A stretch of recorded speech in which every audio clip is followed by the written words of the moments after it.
I am going to beat you into the living death.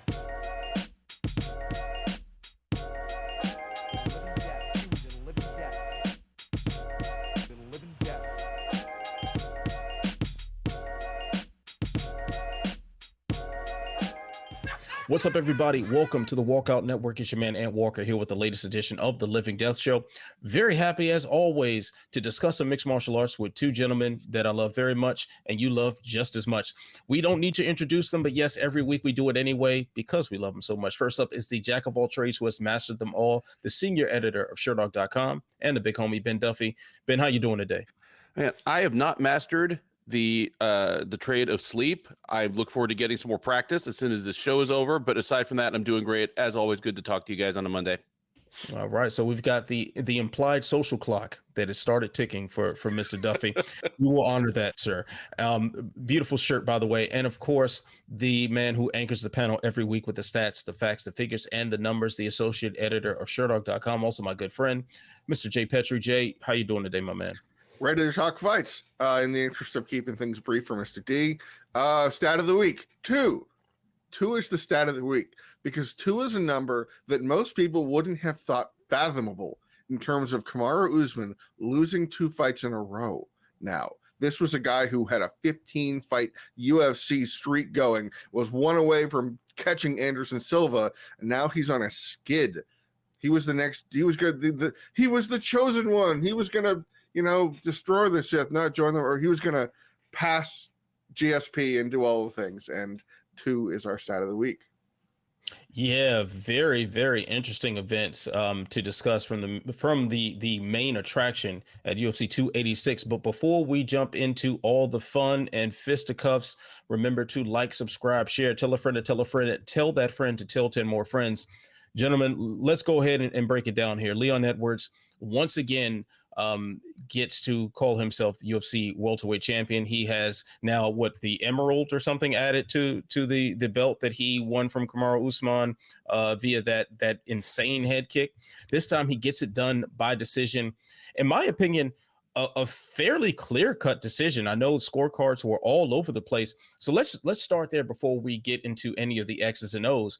What was your scorecard for this fight?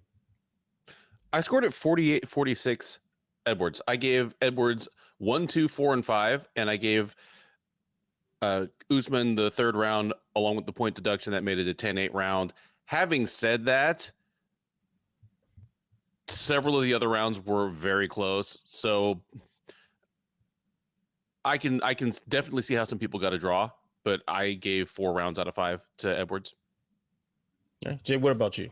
I had the identical score there. One of the 3 SureDog scorers did have it 47-47. He gave the first round to Usman. And,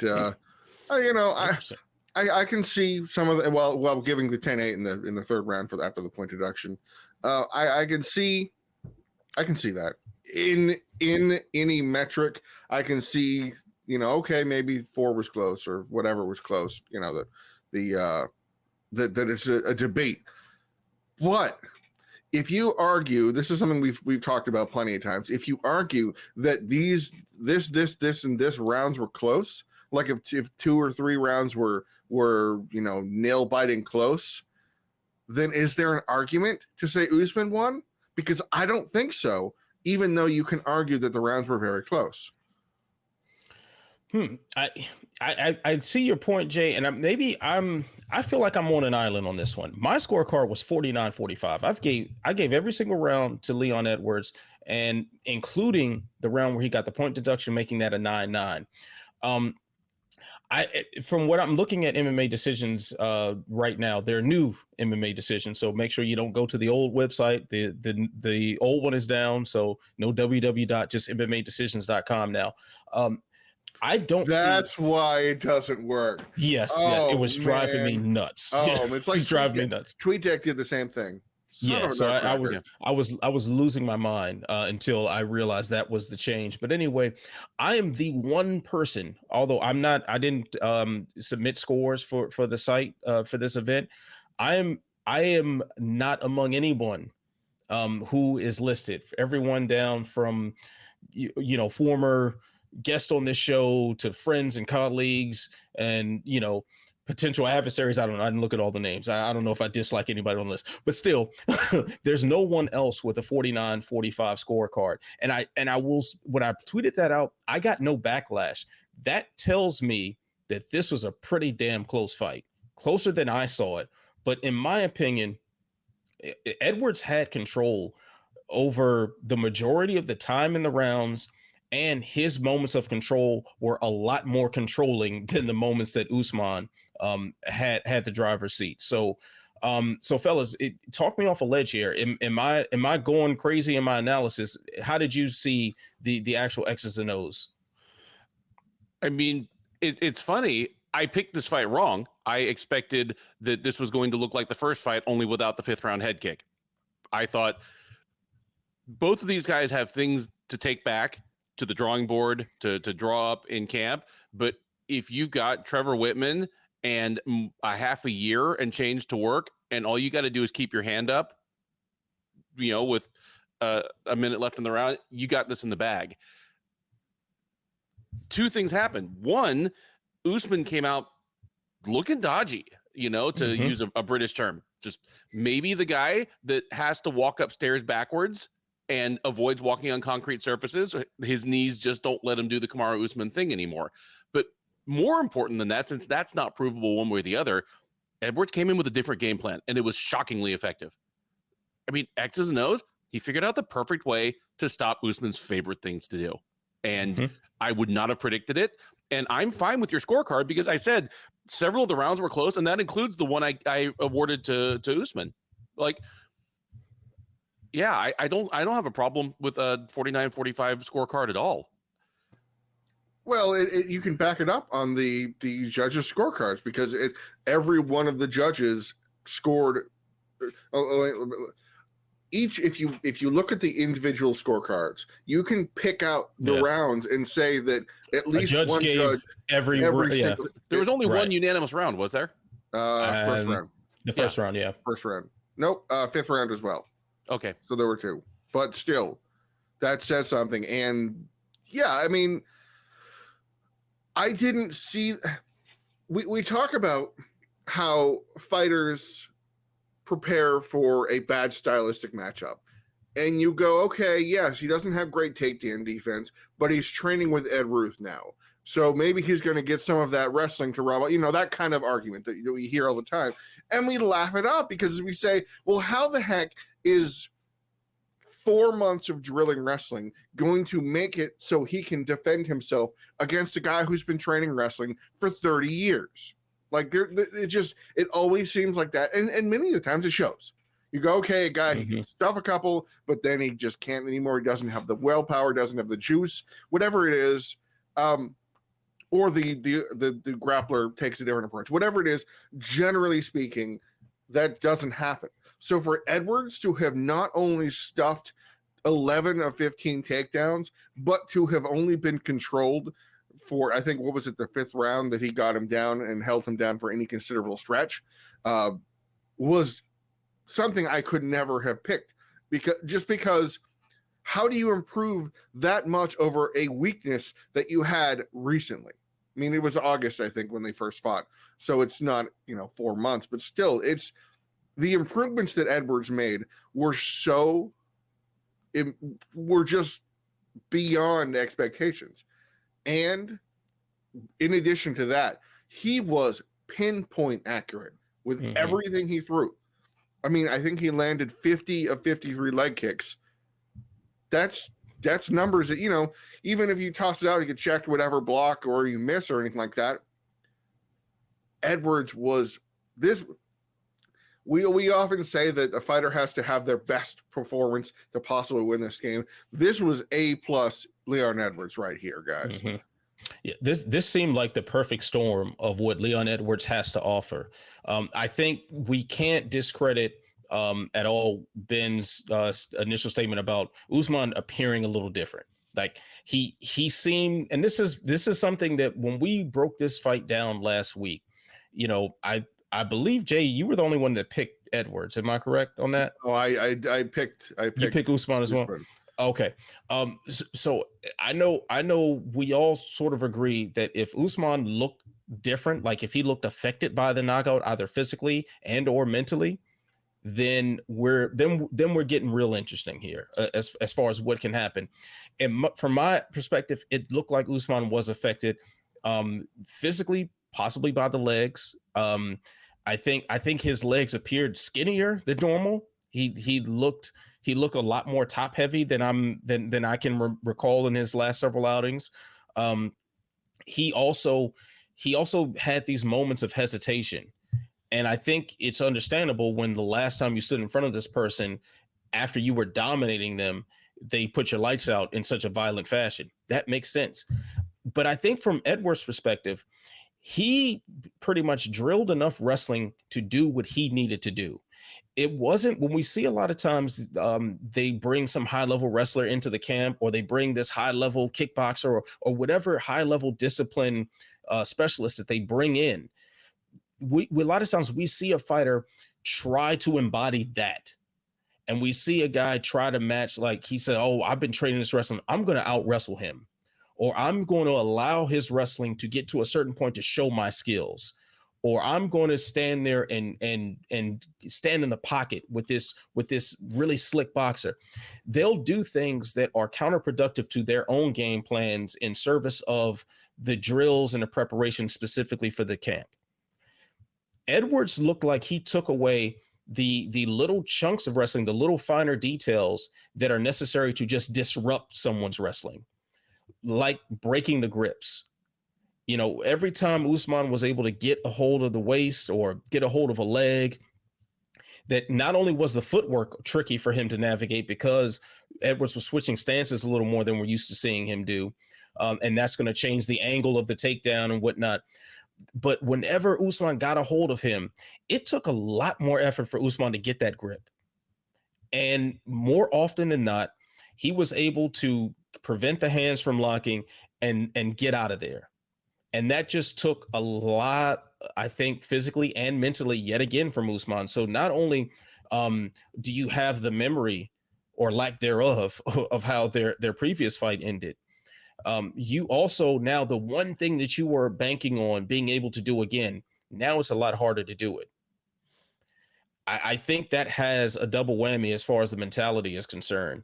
And Edwards just was allowed to do what he does best, and that's pinpoint striking, that's moving around, that's making sure that it stays at his pace. And for the first time, and not to mention the body kicks that he was landing earlier in the fight, the body kicks, I'm sure, had to wear away at Usman's gas tank, and erode at another one of his huge strengths, which is his ability to keep this high intensity wrestling pace. This was Edwards at his absolute best, if you ask me. And I think maybe we can look at like the Gunnar Nelson or the Rafael dos Anjos fights as like, oh, that was top-notch Edwards as well. But we're talking about a much higher level opponent for him to pull this off on. This was Edwards looking absolutely crisp. I can't go on enough about how fantastic his performance was. And he almost finished him multiple times. I mean, he had him, at least he had Edwards, you know, he rang Usman's bell. Bad, like the knees. Holy smokes. Yeah, that knee he landed to the head, and like Usman had to blink his eyes a few times, like off that one. That was pretty serious. You were going to say something, Duffy. Go ahead. Well, just that if you told me that in the second fight, Edwards would land far more kicks and yet have better takedown defense, because a lot of the anti-wrestling tactics he picked up weren't actually wrestling. And Ant mentioned the kicks, those front kicks up the middle were almost like a second jab for him, just another way to disrupt Usman's forward progress. And obviously throwing low kicks at a wrestler who's heavy on the front foot, that's a proven technique if you can get away with it. But he managed to throw all these kicks out hard, but very, very quickly. I do not remember Usman even trying to catch a single kick. Like there was not even a single moment where Usman hooked an arm under it and we had the little hopping on one foot BJ Penn moment. He only tried when there were leg kicks hurting him later on. Yeah. But that was more of like a reactive ow. Yeah. So there's that, neutralizing the wrestling before it even becomes wrestling.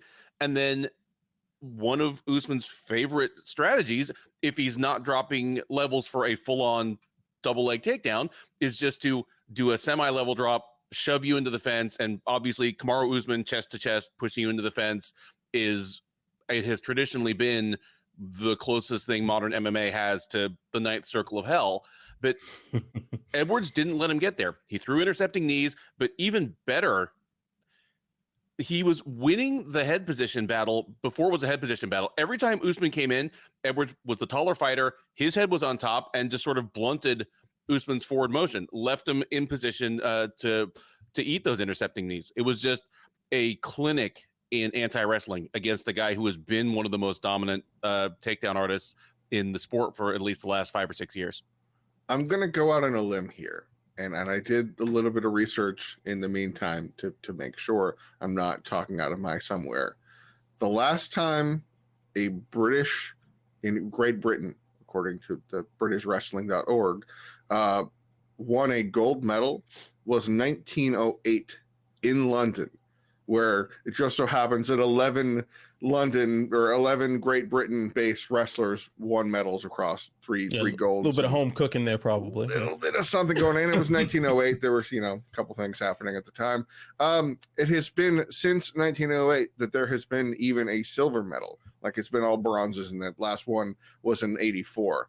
I think, and I'm going to say this, and if you want to argue this, that's fine. You being you guys or the audience, that Leon Edwards is the best wrestler that Great Britain has ever produced in MMA across the board, because it is translated to against a wrestler who is one of the considered the best that has done it in the sport. Like, if you put top 10 wrestling, Usman's in the list, right? The top 10 wrestlers in the sport, would you put Usman in? This is a spot on. This is a yeah. I mean, I'm not. I don't want to jump off a ledge with that, but I'm not mad at it. It on the surface it checks out. What's his best offensive wrestling performance?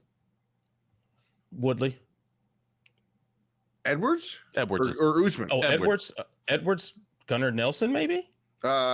Geez, I mean RDA. I think he tossed around Brian Barberina, but everybody does that. But I think it's more than just offensive wrestling. Is why I am kind of all about this. He might be England's best offensive MMA wrestler ever, but outside of MMA, you do need more than just takedown defense to be a great wrestler. I suppose. But I just don't know any British wrestlers, and I've been. I said he was the rest of the panel. I said he was England's best MMA wrestler after the RDA fight. Like, I think he has been. And if because who else is there? Bisping. As a defensive wrestler, sure. Yeah. And even with Bisping, it was more of a get-up game. Yes. Yeah. Like, he just never conceded the takedown. One thing that I liked about what Edwards was doing when it came to the anti-grappling, which Ben, I think you highlighted this perfectly as far as the head position. He did something that I found useful when I trained full on MMA. Like, I was never very good on the ground, but I was having more success when you concede a position early and you start countering it before it's fully set in. So if I'm about to be taken down and I feel my body shifting, I'm not fighting that takedown. I just let it happen. And then before I even hit the ground, my hips are starting to scoot out and I've already started my get up. He was doing things like that. It was like, okay, I'm not going to win this battle head up, but let me give myself a little edge for when it moves to the disadvantageous position. So he'd be pressed up against the fence, but he's already started to circle out and with the head position, with the grip, with his hips turning and everything. He already started countering something before it was set in, and that goes a long way in stifling someone who's better at that skill. Another thing, man, it's just the accuracy, the accuracy and the speed. Like, those leg kicks, the leg kicks kind of reminded me of like what Liam Harrison does in Muay Thai, where you can land these really hard but fast kicks if you don't commit as much. and this is not necessarily the longest term strategy as far as the health of your knees, depending on what angle you're landing these kicks on. Like if you try it on the bag, if you want to, but just be careful. Like, you're taught to turn that base foot to point the heel toward the target. Liam Harrison style is keeping that base foot straight, and instead of turning the hip, the leg just kind of cuts up. And he was doing things like that, which is very quick and it's very hard for a wrestler that otherwise would have that little extra time to reach down, and you're slightly off balance because the back foot is turned. If you don't turn that foot, it's very easy to land something very quickly and get it right back. And if it's caught, you still got balance on that base foot. So just another little wrinkle that I think helped Edwards a whole lot across the board. Like his recoil, he'd land a strike, boom, back. There was no laziness, and I think it was a very efficient and intentionally efficient performance, and that goes a long way. Yeah, definitely. All right, so fellas, let's talk about the aftermath for this welterweight division now, with the once dominant champion really effectively out of the title picture. Now he's been Joseph Benavidez, or he's been John Fitched. He's been, he's no longer the guy that we can look to as coming up on a title shot now with 2 consecutive losses to the champion. That opens the door for some other folks. Dana White, who typically says that he doesn't like to make fights the night of a fight, well, he went back on that statement. Colby Covington, who was all over the broadcast, I mean, they made it very clear that Colby Covington was sitting in the audience, and I kept this nagging feeling like, please don't tell me that they're trying to position him for a title shot. Well, looks like it is confirmed. Colby Covington, per Dana White, immediately after UFC 268, says that, or 286, 260, 286, whatever. 86. Yes, I knew I did something wrong there. Immediately after UFC 286, Dana White has confirmed that Colby Covington is next in line for Leon Edwards' belt. Why, gentlemen? Why are we doing this? In Dana's defense, he didn't make this matchup on fight night. He made it several days before fight night, just pending the outcome of the fight. I mean, if you're bringing Colby there in a pink blazer and putting a mic in front of his face, you are already hedging your bets that Edwards is going to win again, and you want to slot Covington right into that. I mean, he's over there just, talking shit about England. Like, it's reminding the fans, hey, I'm still here. I'm still a thing. The UFC is doing it because it is going to sell. Edwards, I'm happy for Edwards, but his title reign, however long it lasts, he's not super compelling on the mic. He is occasionally exciting in the cage, but it's very opponent dependent. If he can win by just neutralizing his opponents for 5 rounds, he'll fit very much into that George St. Pierre, Cyril Gane type of elite fighter, where fight's only going to be as exciting as he absolutely has to make it in order to get his hand raised. He's focused on winning. Covington adds some spice to that. I don't get me wrong. I'm explaining it, not defending it, because now of all times, like, this is the only time in his entire career that you will actually have any kind of narrative about a Belal Muhammad title shot, and you're leaving and you're letting it go. This is the last time that you'll ever have any excuse to put Jorge Masvidal in a title fight, and you're throwing it out the window for Covington. And yeah, it'll sell, but it seems short-sighted at best. But will it sell? I mean, Colby Covington, is he really that proven of a draw? He's been a part of some underwhelming box office numbers, if I'm not mistaken. So is he really that guaranteed of a sale? I guarantee that he'll outsell an Edwards versus Muhammad title fight. Yes. That's it. Like, I'm not saying he's John Jones, like, let alone Conor McGregor, but I think he will at least force Edwards into a little bit more entertaining run up to the fight, and maybe a more entertaining fight. We're never gonna know how UFC 272, I think that was the one with Covington versus Masvidal, sold, and that's on purpose, because if it sold well, we'd know. Mhm. I don't know if Covington's a draw, because what are his pay-per-views? I believe they're both the Usman fights, and I don't recall them being particularly, wild on the sales. Apparently the second one actually sold 700,000 according to Wikipedia. That's more than I would have expected. That was that wasn't the that was MSG. that was MSG. Yes, that was MSG. Okay, with Gaethje Chandler, but Gaethje Chandler was the selling point of that event. Man, I don't know, but I don't know if it matters, and here's why. GSP was a nullifier at times. He would take a fighter out of their game. He would beat them at their weakness. He wouldn't be like John Jones, be like, I'm going to out wrestle Daniel Cormier. He'd be like, no, I'm going to out jab Jake Shields, and whatever you feel about the result there. And he would be smart, and yet he still sold 850 or great numbers, because the UFC built him. They worked with him. They made sure he was a star. The UFC has abandoned that. They have abandoned promoting their own fighters, to the point that you could almost see disappointment. I mean, you could see disappointment no matter who had won that fight for the UFC head there.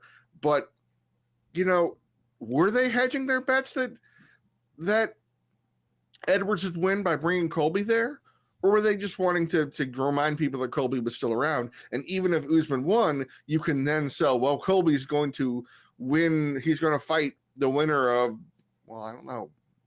You can't necessarily link him to Masvidal Burns if he fights Colby again, or if he fights Jorge again. That doesn't make sense. I don't know. I don't know the end game of Colby Covington, because it's not. It's not one based on meritocracy. It's not one that I'm aware of, other than that one moment of the Usman 2 card selling fairly well, based on performance and pay-per-view buys. Dude, I mean, of all the people, why would Colby get the next title shot? I can think of multiple people in this division right now. I mean, I'm not going to say Chimaev is, because Chimaev missed weight by 9 pounds, that deserve it over him. If Belal Muhammad, period, done. Gilbert Burns is going to absolutely ruin Jorge Masvidal, worthy of a shot, because it's not against Usman. Shavkat Rakhmonov, worthy arguably of a title shot. I mean, there's 3 guys right there. And we're going with Colby Covington, a guy who is 0-2 in championship fights, 0-2 in undisputed championship fights. He had the RDA interim thing, but interims, we know how much they count. They stripped it from him before he was able to unify it. I can't. This has a serious, like, we have no idea what the next move is type of move. It's like throwing darts at a wall while you're blindfolded, to me. Sorry, the UFC has several log jams at the top of several divisions. Bantamweight, of course, is the famous one. This is creating another one that's unnecessary. This is intentionally creating another one that they had already created and already built up by having the immediate rematch of Edwards versus Usman 3. Yeah, this one's completely unnecessary. This is so unnecessary, because what happens if Colby wins? Do they give him the next contender? Do they give him somebody? Do they give him what? Or do they give him a Masvidal? Because we hate everything. And then it's hard to ignore. Like, are they setting up? Are they setting up something involving McGregor, since he wants to move to one side? That's it. This is maybe that's it. That's it. He beats Chandler at 170, then he'll get the title shot. If Chandler wins, he won't get anything besides like a hug. Because if there was any, because we were definitely like down on the idea of Masvidal replacing Edwards for this fight, as the rumors were circulating that Usman was trying to get over his hand injury, I think it was. So we were like, oh, come on now, we can't do this again. While you had Belal Muhammad active, and they, has a history with Edwards. Like, while you've got Chimaev, even though the weight thing, he still recently beat Gilbert Burns, who's in the same conversation. So it just makes more sense to go in these other directions from a meritocracy standpoint. And then especially if Colby isn't a proven box office draw, which obviously we can't say definitively, but we feel like we know if he was, because they would force that narrative down our throats. This just seems so bizarre. Like, if there was any time to just blow up the Masvidal and Burns fight and say, hey, Masvidal, you get the next shot against Leon Edwards, that would make more sense from a metric standpoint than where they're going now. I would assume. And we can't even say that Masvidal's pending legal case about him assaulting Covington has anything to do with anything now, because Masvidal is booked still. While this thing is going on. The criminal trial is set for early May, I believe, like May 12th or something like that. So Masvidal's on the schedule right now. Yeah.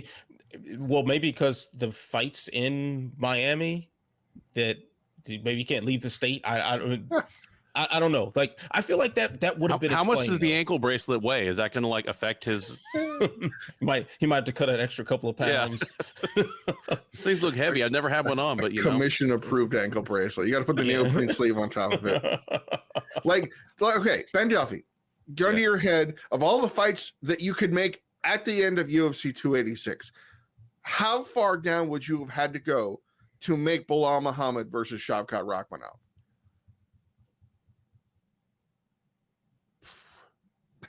Can I just take my chances with the gun? Like, I can think of so many more different, better fights to make than that fight. And yet, this was intentionally made after 286 in the same breath as he was saying that Covington's getting the next shot. What the hell is that? Yeah. What a weird fight. I love Belal, and Shavkat's amazing, but bold and defiant about it too. Like, this plan was laid out. Like, this was not the same guy who says he doesn't make fights the night of a fight. So this was their plan. That's exactly what I'm trying to get at here by asking Ben that ridiculous they sat question. and thought about this. Yeah. They sat and thought about this. Said this was the best thing to do. There has to be information that isn't out there in the public for this to make any sense. It has to be, right? Like, Ben's going to have to make another sheet about what Belal's going to have to do to get a title shot based on Leon Edwards' past. It's kind of ironic that Leon just passed that torch to Belal.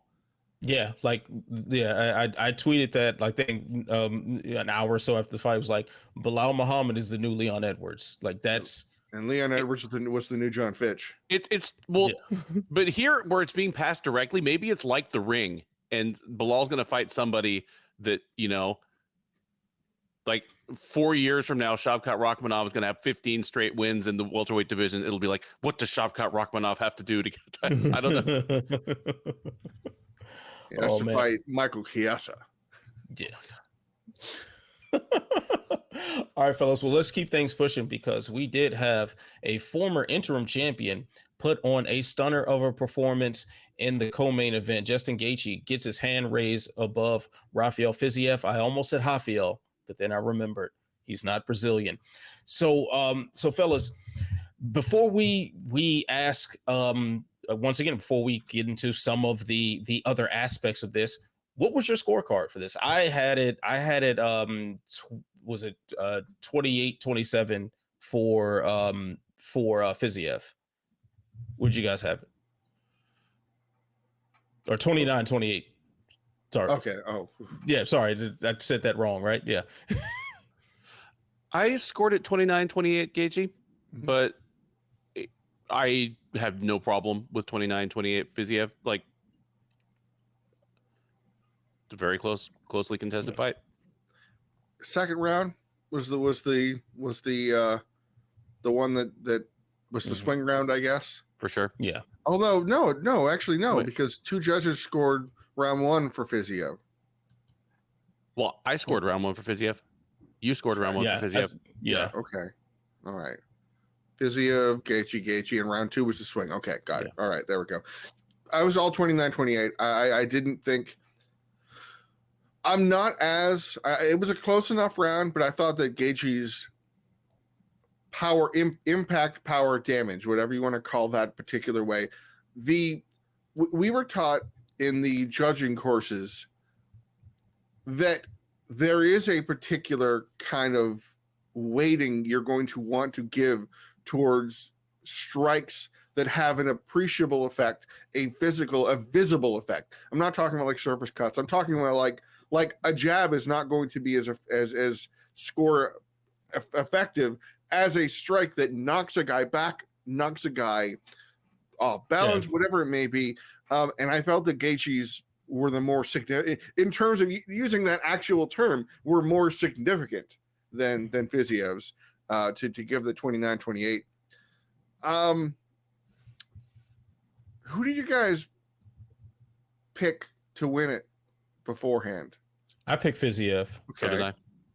All right. I thought Fiziev will put on a masterclass too. I thought it was going to be like a clinic.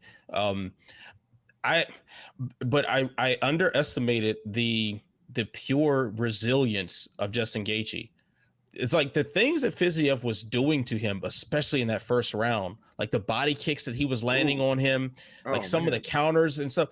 Like Fiziev looked like he was on the way to doing that, and he was just chipping away at that just ungodly level of ability to absorb damage that Gaethje tends to have.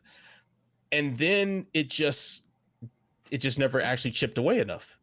It just never stopped him or slowed him down or deterred him or discouraged him in any way. It almost seemed to embolden him. It's like, wow, this guy hits really hard. Let me run into that again and hit him back. Like that seems to be what happened. Yeah. I go ahead, Duffy. I'm reading here. Well, I picked it for Fiziev. I was dead wrong. And in the aftermath, I kind of had to ask myself, okay, what did I see wrong? Like what actually surprised me here other than the actual outcome? And I think there are two things. One is Gaethje's recoverability, because you can make an argument that his chin was compromised or was on the verge of being compromised going back to like his second UFC fight. And you knew it had to be coming sooner or later because of his fight style. And it has been pretty easy now to get him rocked and looking like he's hurt. But unless you follow up immediately and ruthlessly, 40 seconds later, he is back in your face and doing more damage. His recoverability is unbelievable. And that has not gone away even a tiny bit. The other part is that he is just a niftier and more nuanced striker than he seems like. He's not just a barbarian running in with axes in both hands, even if that's what it looks like. Even at this point, who has really outstruck him without either out wrestling him or the threat of out wrestling him? There's Dustin Poirier. That's it. And Dustin Poirier is one of the greatest phone booth fighters in MMA history. I mean, Eddie, I'd say too, probably. But beyond Eddie at least had to threaten takedowns, if I'm not mistaken, right? I think he mixed a couple in. Yeah. But still, I mean, we saw Gaethje actually try to mix one in too, we saw him try and mix multiple in, by the way. Which was he still remembers how to do this. Like, he officially had 3 attempts according to UFC stats, and I think I laughed out loud when he tried the first one, when he level changed and actually committed to it. I gotta say, one of my favorite striking techniques, and Gaethje uses it well, is uppercuts from the taller fighter. They surprised Fiziev, and to surprise the literal world-class striker, what a pleasure to watch. And clearly had been measuring him for them, because by the third round he was using it repeatedly, and that's when it started to roll downhill, where Fiziev was getting busted up, like looking bewildered. Just brilliant stuff from Justin Gaethje. It was the kind of performance that you look at and you think of Gaethje as this is him, this is his one style that he's going to do, and till the wheels fall out. And in any fight, he has one game plan. come at you, try and knock your head off, and chop your legs off. But he adapted in ways that a lot of people didn't see him being able to do. I mean, truly being able to realize that uppercut is landing all day. I'm going to keep committing to it. And I'm not just going to throw it willy-nilly. I'm not just going to go to the well and spam it a bunch of times because I'll pick up on it. I'm going to hide it between a distance closing left hand, and then bang. Mm-hmm. And I picked Gaethje to win this fight. I know what you guys picked. I was being coy. I picked Gaethje to win this fight because of what I saw that he brought to the table, not just the ruthless aggression, but Fiziev, to me so far, has demonstrated himself to be an incredible technical striker, but one that needs to set up. And to see Gaethje not run at him into the traps was something I actually didn't see happening. I thought that Gaethje was going to get his bell rung and still managed to come out with it. But to see the patient Gaethje who saw he's setting up that head kick, or he's got this thing going, I'm not just going to go at him and move to the side and come in and then throw his right hand or something like that. So I'm patting myself on the back, but at the same time I'm not, because I didn't see the adaptations. I didn't see the successful developments that and the adjustments he made mid-fight. Because I'm so used to seeing Gaethje as well, screw it, we're scrapping now. Here we go. Let's do this thing like he was born in Hawaii, basically. And it was super impressive, and it reminded a lot of people. I mean, again, I thought Gaethje was going to win this fight, and a lot of people didn't, because they thought that Gaethje is only fighting the top guys or the top ranked guys, so we don't actually know how good they are relative to everybody else because they keep cycling in competition. And this was a moment that we realized, oh, he really is one of the best fighters in the world against anybody. And I'd say it right now. And Mike Fidel, you're my boy, so don't take this personally. I just referenced you because of something you said on Twitter. Gaethje would bury Usman and Nurmagomedov if they fought. And it would be really, really, really rough to watch, because he wouldn't be able to get him down like Khabib did. And he doesn't have the striking to keep with it, because Gaethje is a top 3 guy in the world, and he reminded everybody of that this weekend.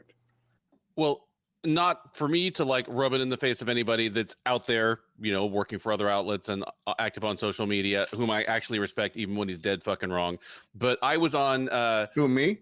No, I was on Between the Links MMA, that used to be Keith and Mike Heck ran it. Now Mike Heck took it to MMA fighting, but I was on there against Jed Meshew from MMA fighting a month or two ago, and we were talking about the lightweight picture, and he threw out the notion that guys like Chandler, Poirier, and Gaethje were already shot, and we just weren't going to find it out for a while yet because they're just going to keep fighting each other, but that the new breed of up-and-comers was just going to wipe these guys once they finally got a chance. And one of the first shots fired of a guy who has entered the top 10 since Gaethje got to the UFC, and the old guard's still there. Not quite shot just yet.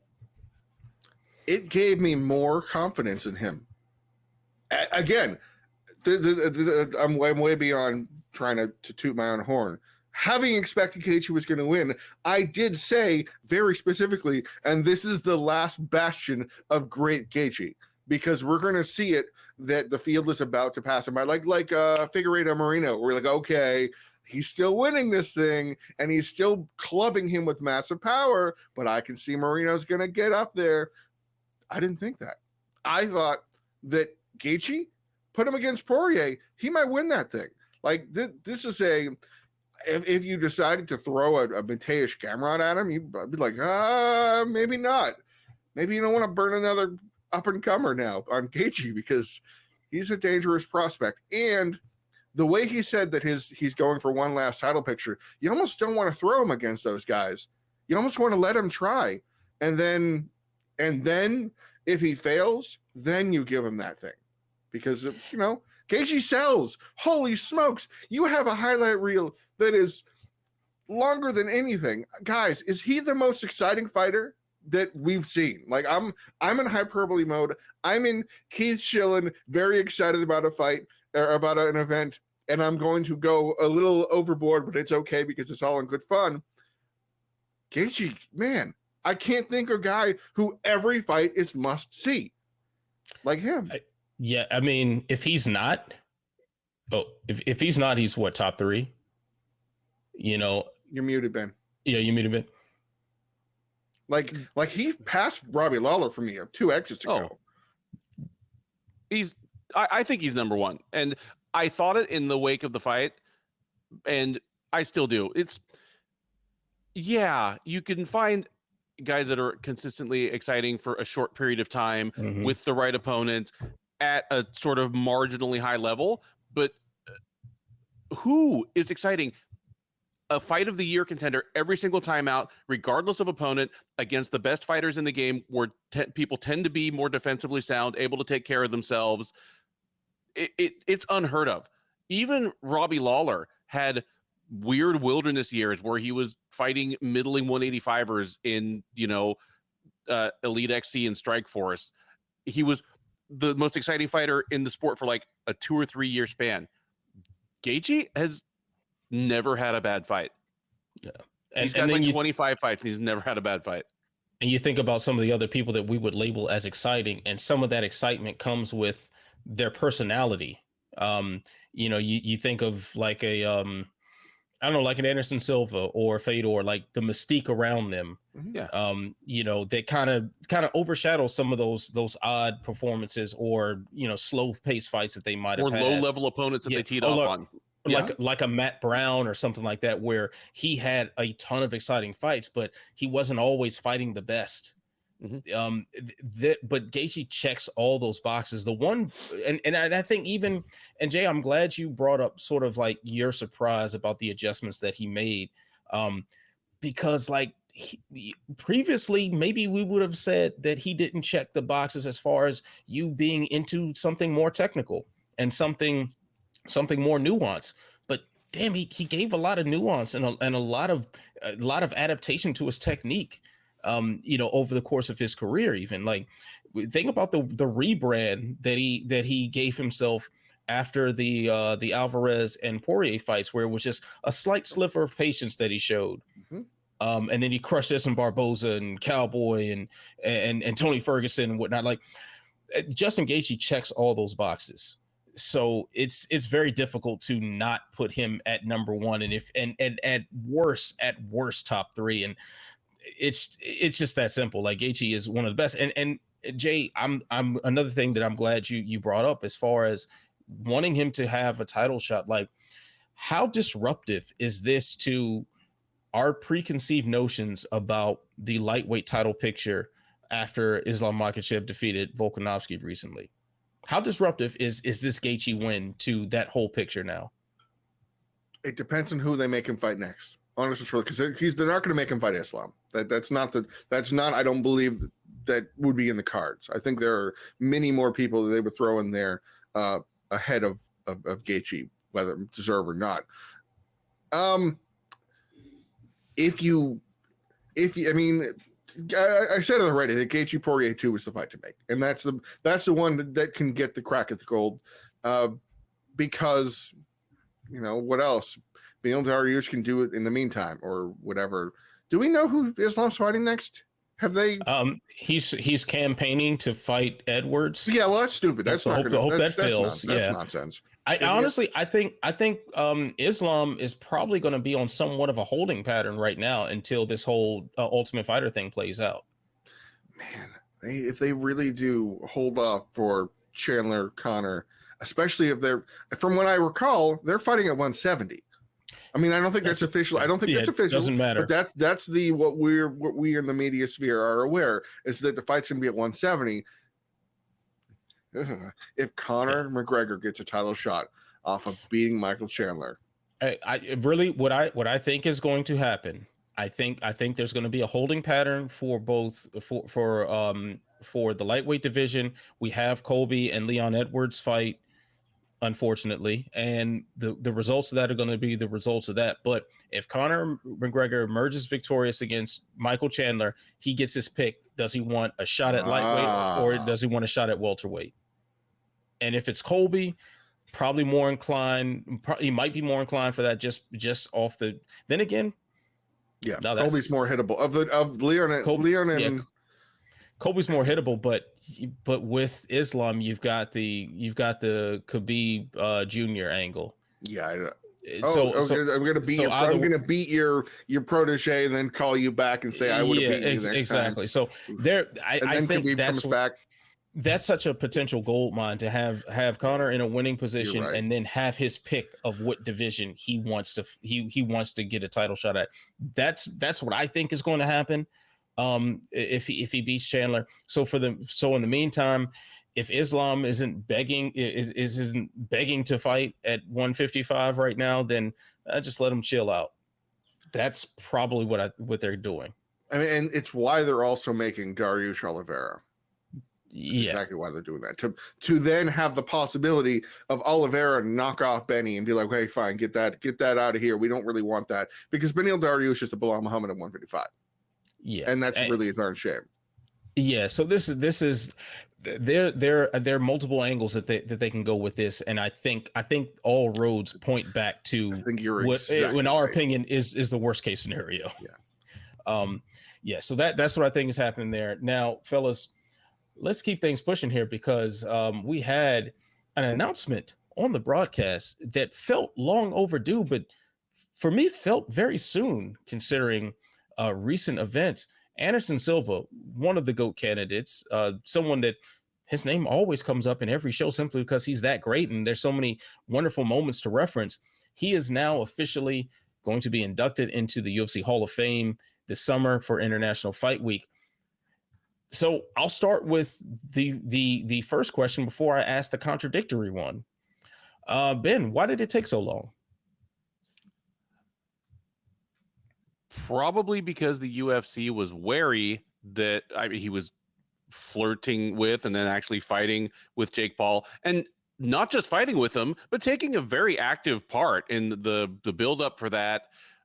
That obviously would not intersect well with the UFC Hall of Fame induction. That would just feed right into the publicity of something that Dana White really, really does not like.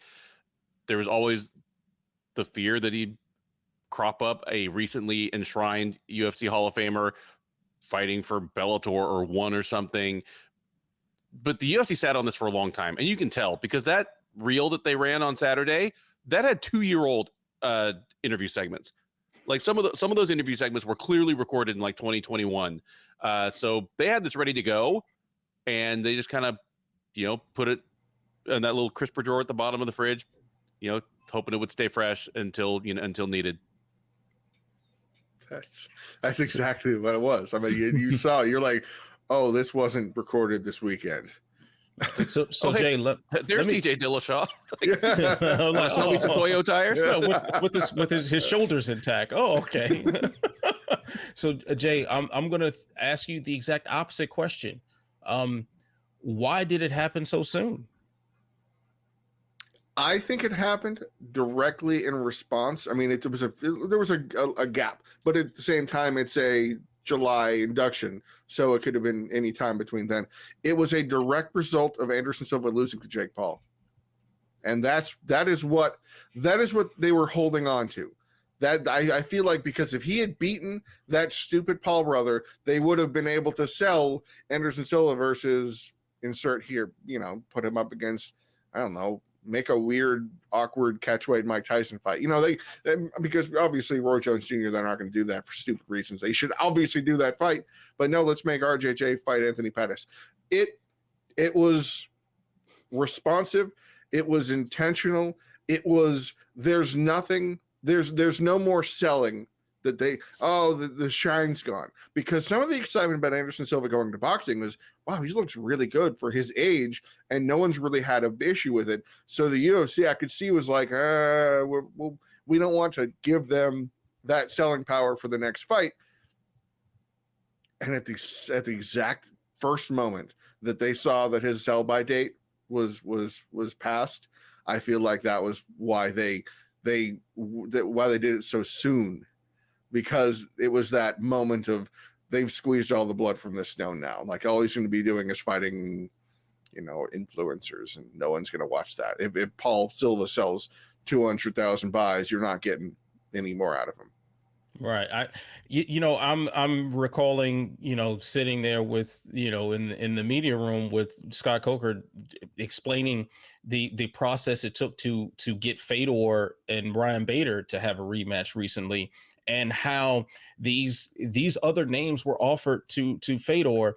And one of the names, the one that I've been begging for on this show since like this show started, I think I've been begging for Fedor versus Anderson Silva. And that fight, Scott Coker very, very specifically said Anderson chose to box because he said that training MMA was too hard on his body and he wasn't interested in doing that anymore. To hear those words, not just that, okay, well, the Paul fight will pay me more, or like, hey, this will be more fun for right now, that he essentially kind of closed the door to MMA in particular and then lost the Paul fight. It's like, okay, now it's safe for the UFC to put this guy on this throne. Now it's safe to call him a Hall of Famer, because you can't have UFC Hall of Famer fighting, making some insane light heavyweight run in Bellator now. Like you just don't want to do that. So that's what I think we're all right on it, that was the catalyst, that now Anderson Silva is probably out of active competition. Yeah, I haven't seen any formal announcement for that, but by those statements and how he lost to Paul a couple months back, that sounds like the direction we're headed in. So now, okay, we can put him in the Hall of Fame. I know we're running late, but I'm curious of something. The UFC at one time would actually induct still active fighters into its Hall of Fame, which then could sell, like Randy and Coleman. That was a Randy Coleman Hall of Fame, 2 Hall of Famer fight. Will the UFC is never going to induct an active fighter again, will they? Out of concern that the fighter will then move on, and they'll turn into Randy Couture, and they'll jump ship. They've never inducted an active fighter into the modern wing. But I don't. Does anybody really care? Like when you say UFC Hall of Famer, if it's the modern wing or the pioneer wing, like they were like Diego Sanchez is referred to as a UFC Hall of Famer, and he did not have what most would consider a Hall of Fame worthy career. Is he a pioneer? I don't know which one he is. The fight wing. Oh, it's because of the fight with Clay Guida, I believe, is a UFC Hall of Fame. Yeah. Yep. So it was that fight. Yeah. So that's, I don't think it really matters when you're outside of the UFC bubble and you say UFC Hall of Famer, because Clay Guida is. Yeah. Diego Sanchez is. Anderson Silva is now, and that would have been UFC Hall of Famer versus XYZ in whatever promotion. Like I just see so many opportunities. Like enshrine him. I don't know, before the Izzy fight. I mean, that was in early 2019. But he's back, and he's back, and he's at his old stomping ground, and he's going to challenge a top contender, and now he's a Hall of Famer. Well, it's until after everything's done, like Aldo, same thing. Yeah. It still gives him too much power. I mean, Keep in mind the words that Dana White had after Anderson Silva fought out his contract in the Uriah Hall fight. Instead of one praising the fact that Silva was one of the best to ever put on the 4-ounce gloves, and that he provided so much to the company's growth over the years, he buried him. He actively attempted to bury him while and use Uriah Hall at the expense of Uriah Hall, a rising contender that was very marketable, all to discredit Anderson Silva as he was no longer under the UFC umbrella. So I don't. Yeah, the Hall of Fame tag is what's important, not necessarily what wing he's in, if you ask me. Although I will say, like, Jed Meshew, I think, pointed this out on Twitter, that to put him in he's in the modern wing, right? Silva's going in the pioneer wing. The pioneer wing. Okay, but then like BJ Penn was in the modern wing. Or something. He's saying it's just whether you debuted before or after the unified rules in November of 2000. That's the divider. Professionally debuted or UFC debut? Professional debut. Oh, okay. Okay. Yeah, because Silva didn't fight in the UFC till 2007. Right. Yeah. But he fought in like Shudo and like weird Shudo box versus whatever events in like 99. So yeah. That's the only dividing line. November, whatever it was, 2000. All right, cool. All right, fellas. So let's keep things pushing. We are running short of time. Unfortunately, we don't have a whole lot left to go over. But we wrap this up, I guess, in a few minutes here. And put some time on the clock. We're gonna go with quick hits. And let's see, where is my round timer? I almost lost it. My son shuffled around the apps on my screen here. So anyway, here we go. All right, Ben, I'll start with you. What do you think is Gunnar Nelson's end game as an MMA fighter? Fight once a year in Europe in a weirdly tricky style matchup, never set foot in the United States again, and drink lots of V8. All right. V8 is disgusting, by the way. It is absolutely disgusting. Spicy V8. Unless V8 wants to sponsor me in any way. Get it, man. Spicy V8 stuff. Oh, God. Oh, yeah. My vomit would match the color of your Yes, shirt. exactly right. It's on theme. Shout Very out fashionable. V8. Give me. And I didn't mean what I said. Call me too. Jay, how does Casey O'Neill bounce back from her loss to Jennifer Maia? This was the epitome of a too much too soon fight, and it's really too bad because this one loss is going to hurt her career a lot. She no longer has that shine. I'd say she bounces back eventually. Okay. All right. Let's see here. Ben, why don't you ask one of us a question here? Okay. Ant. Alistair Overeem failed a drug test in Glory. Lost his win over Badr Hari and is suspended for a year. What will he do during all that off time? He's going to scour the globe and look for the cleanest source of horse meat that he can find. Or he's going to sit there and ponder, why is Glory drug testing me in the first place? I mean, this is like the scorpion and the horse meat frog. You knew what the fuck I was when you signed me. It's like, yo. What did you expect? It's like, what do you expect? Like, well, this, it's like this is trying to turn a hoe into a housewife. It's that's what you're doing here. It's like the bag, the paper bag in the fridge that says dead bird, and you look at it, and it's a dead bird. You're like, I don't know what I expected. Like, oops. Yeah. Ben, can you please ask Jay a question? Absolutely. Now? Jay, what will Marvin Vettori need to do to get another title shot in the future? He'll have to beat about 6 more people, slay a goat on an altar, and pour the blood on the it's about as improbable as anything else. Yeah, he's gonna have to beat Roman Dolidze a lot worse than that. Yeah. I think Marvin Vettori would be better served like trying to star in Guy Ritchie movies or something at this point. Oh, just man.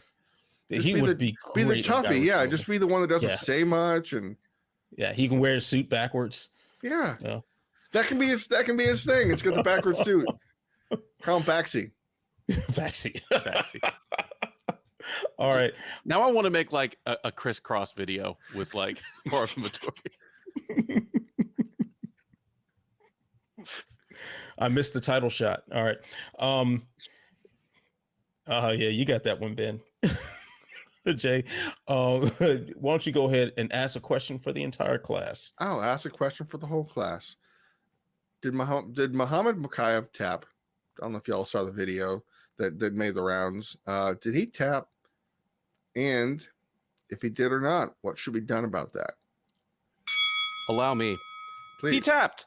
I know he made excuses afterwards, and the excuse legion jumped right onto it and saying, well, his shoulder was out. He was trying to work his shoulder back in. Well, you know what? If your way of getting your shoulder back in is to tap on your opponent's body 5 or 6 times, that is a universally understood sign for I submit and I want out of this fight. It should be reversed, not to a no contest, but to a loss. That's a loss, because it's not like going back and looking at a fight where somebody was awarded a technical submission where there was no tap. You don't have to ask what would have happened after. It's not a fence grab. It's not an eye poke. What would have happened after is the fight was over. Like, that should be overturned to a loss. Absolutely agreed. Like, he tapped. Like, he tapped. Like we've seen taps off of like submission calls off of less clear taps. That looked very much like a tap. Like there should be muhammadtap.com media outlet soon to match this, because that was very clear. And what a stupid submission to try to fight your way out of. Like his leg was bent the other way. He's clearly done ridiculous damage to his knee. Did you guys see the picture of his side by side knees? This tap was to the first round guillotine. It was in the first round. Oh yeah. It wasn't even to a guillotine. It was still like a shoulder crack. Yeah, sorry. Yeah. I'm thinking, and I'm sorry. I jumped ahead on that. I'm thinking about like Filho said he tapped multiple times though throughout the fight. Yeah. So this should be overturned. Especially if you have clear video evidence that says tap, well, that's a loss, and it should be done away with. And for future reference, everyone out there, if you are in a deep knee bar and your leg is bending the wrong way, might be a good time to tap before you find yourself handicapped. Like this guy is staring down the barrel of a loss and 2 massive injuries that will require months of rehab, independent of one another, in his shoulder that he said he was already holding off on, which I believe is what caused the tap, is when Filho was cranking on his shoulder upwards in an odd angle. And that sucks, especially if your shoulder comes out of socket or whatever you might be, and not tapping to the knee bar that shredded him. There's no tweet about it. When he got up, he could barely stand, and he kind of climbed up on the fence, and he had to get help down. And that wasn't smart at all. Like, this guy is saying that he wants to be the youngest champion in UFC history. He's going to be 23 in July, and he's not going to be fighting until 23 and a half at least. Yeah, with a loss that should be on his record. Yeah, come on, EMMAA. Come on, take care of it. Hit the button, Ant. All right, so let's go ahead and get things cracking, because we have to give some love to the greatest title segment in all of media history. I'm Not Surprised, Mr. Falcons, where we share something that surprised us or ironically did not since we last met. I'll begin with you, Ben. What is your I'm Not Surprised, Mr. Falcons moment this week? I don't know why I even keep coming back to this. I'm shouting, I'm pissing into the wind. I am old man yelling at cloud, but Edwards beat Usman in their rematch. Even though I picked Usman to win it, I'm always against immediate title rematches unless there was some kind of obvious controversy in the first fight. If there was a draw, if there was a weird penalty, if there was a freakish injury. And when the UFC books them, which is basically automatic at this point, I always feel as though there's a sense that, well, it's because the old champ was like the real champ, and so we just need to get this unfortunate historical aberration out of the way and, get back to the real champ having the title. And that's simply not the case. There have now been 12 examples in UFC history of an immediate title rematch, and the recently dethroned champ is 4-8. Here are the ones who have won. And by immediate rematch, I mean it was the next fight for the dethroned champ. Like, they didn't get another fight in between. Sometimes the new champ got a title defense. Randy Couture versus Vitor Belfort. Stopped on a weird cut. He wins it back the next time. Wow. Stipe Miocic versus Daniel Cormier.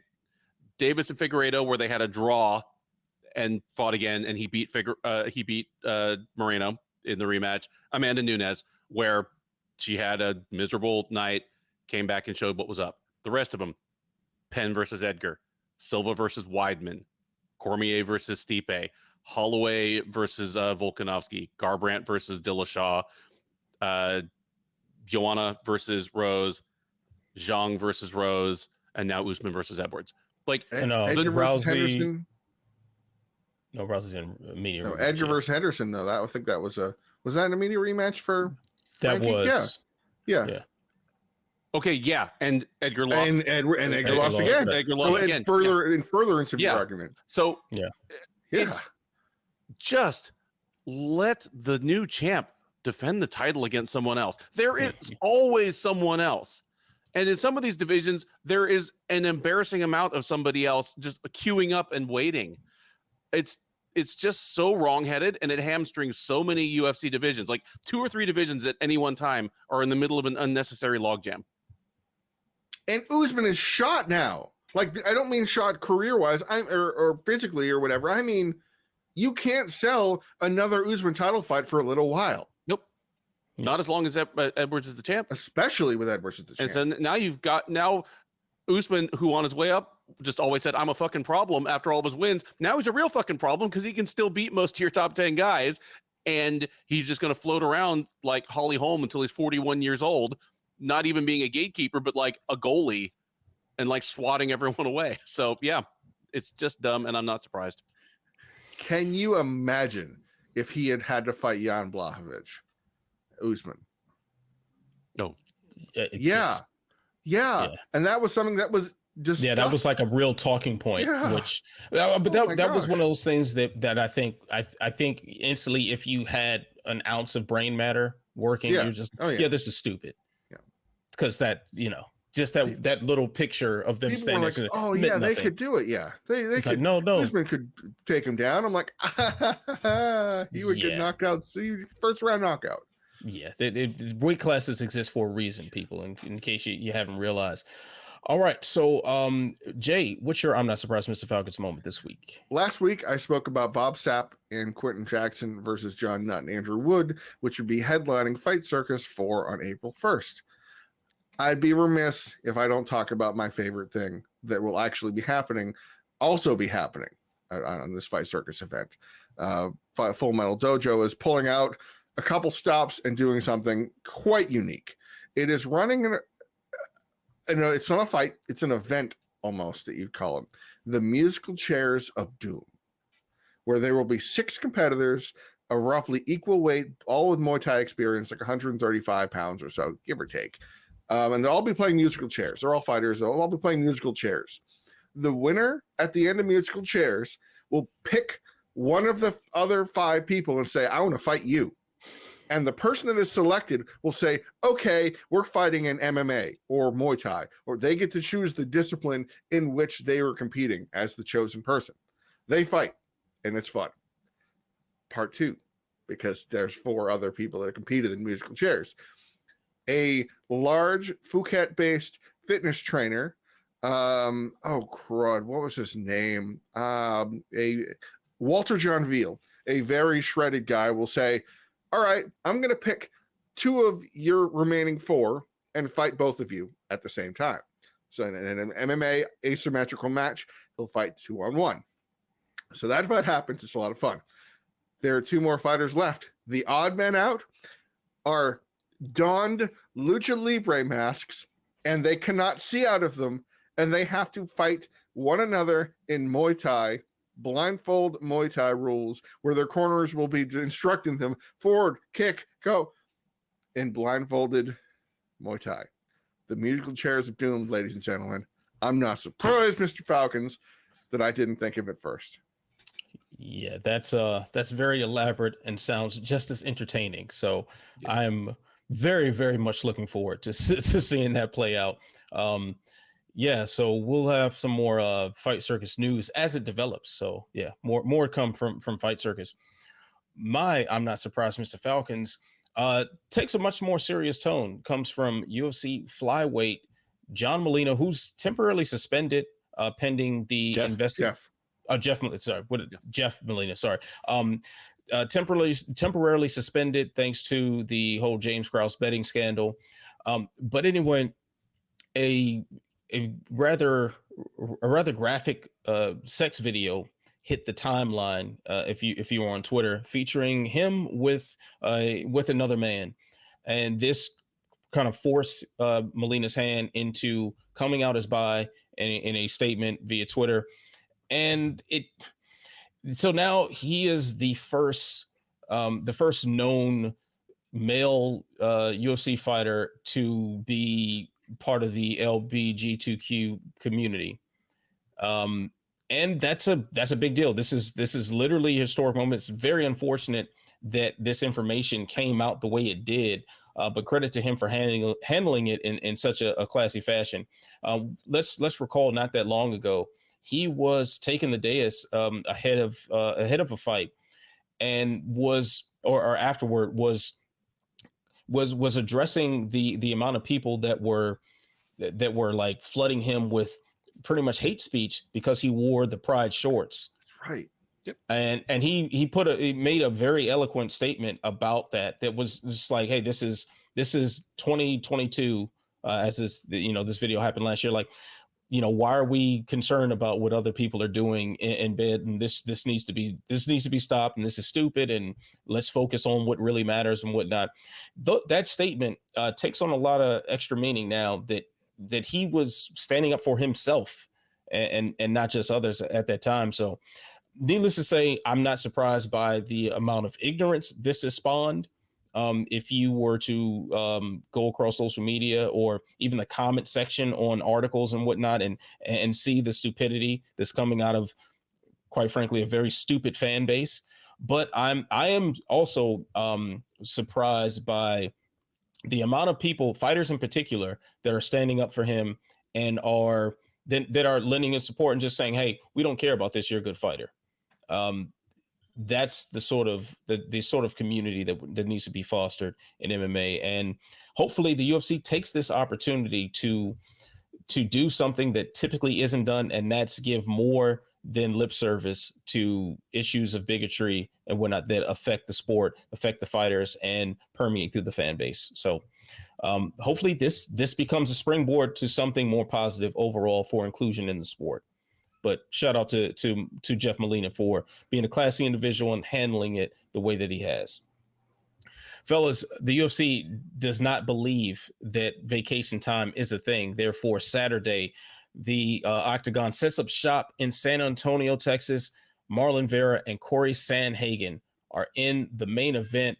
Aside from that main event, what fight are you looking forward to in particular in this card, Ben? Oh my goodness. Make Jay go first. Make what you got, go Jay? First.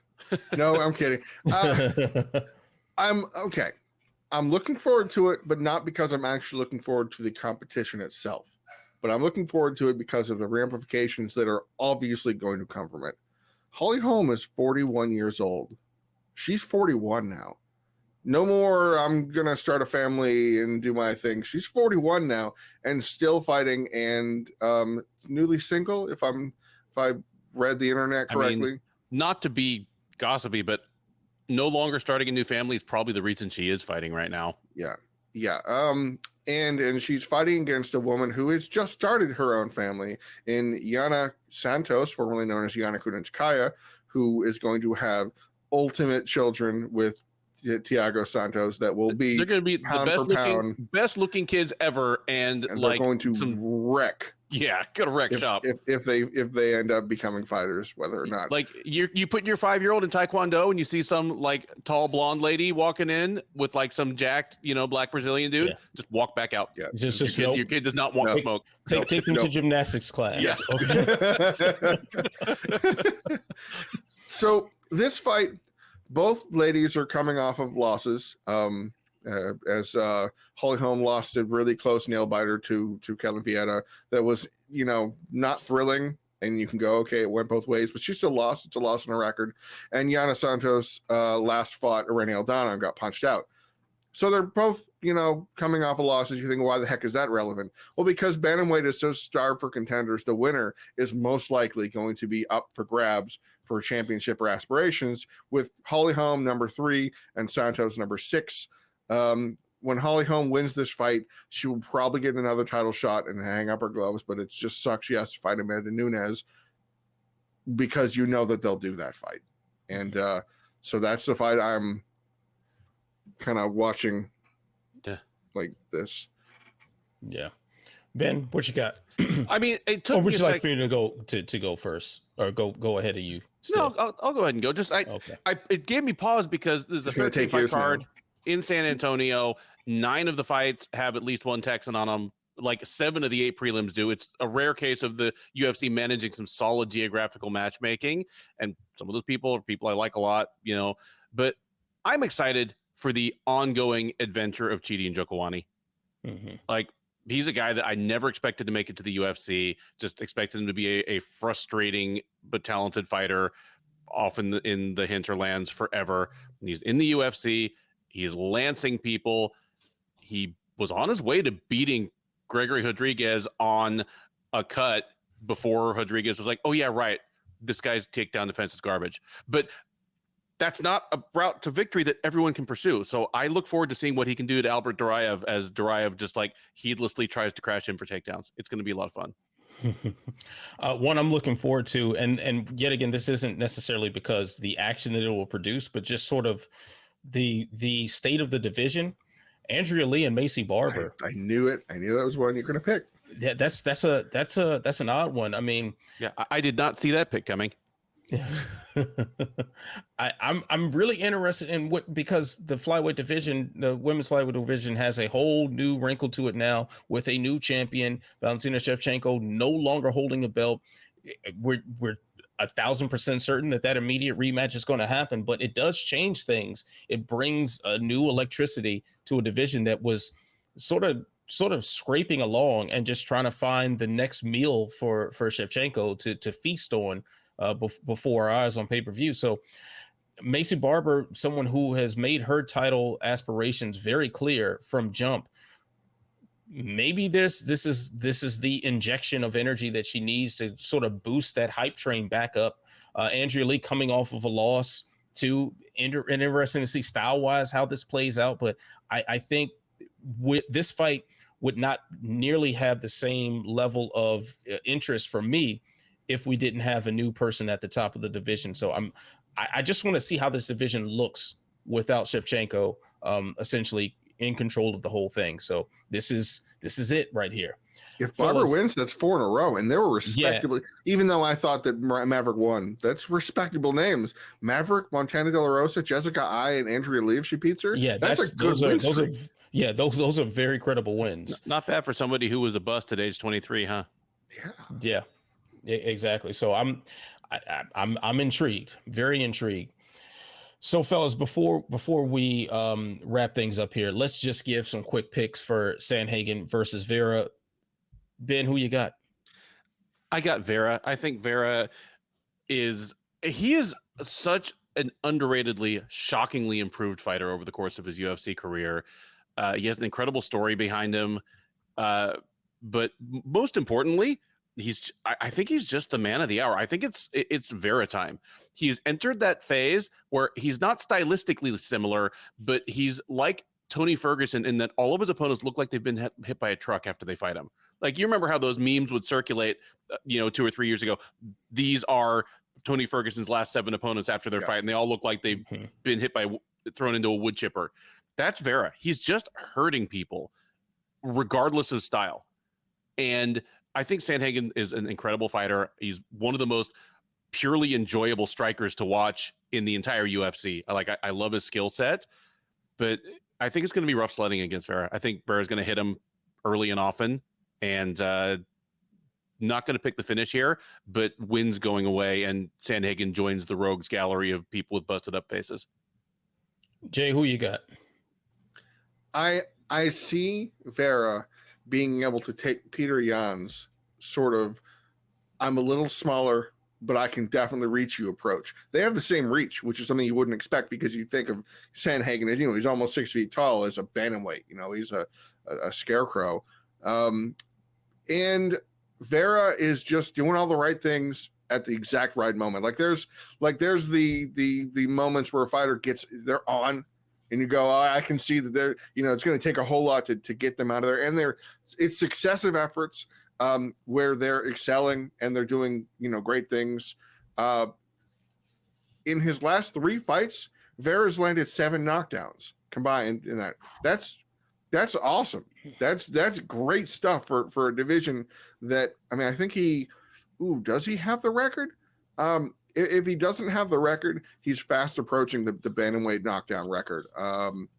And that's something I think that Corey Sandhagen's going to have to figure out how to deal with. Yes, he is currently tied with Peter Yan for the most knockdowns in UFC bantamweight history as Marlon Vera.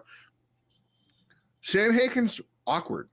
He's tough to hit sometimes, but if you can get his timing, you can really work him. Like even though I thought that he beat TJ Dillashaw was landing on him, and it wasn't just because of the threat of the wrestling the entire time. And then Peter Yan landed on Sandhagen as well.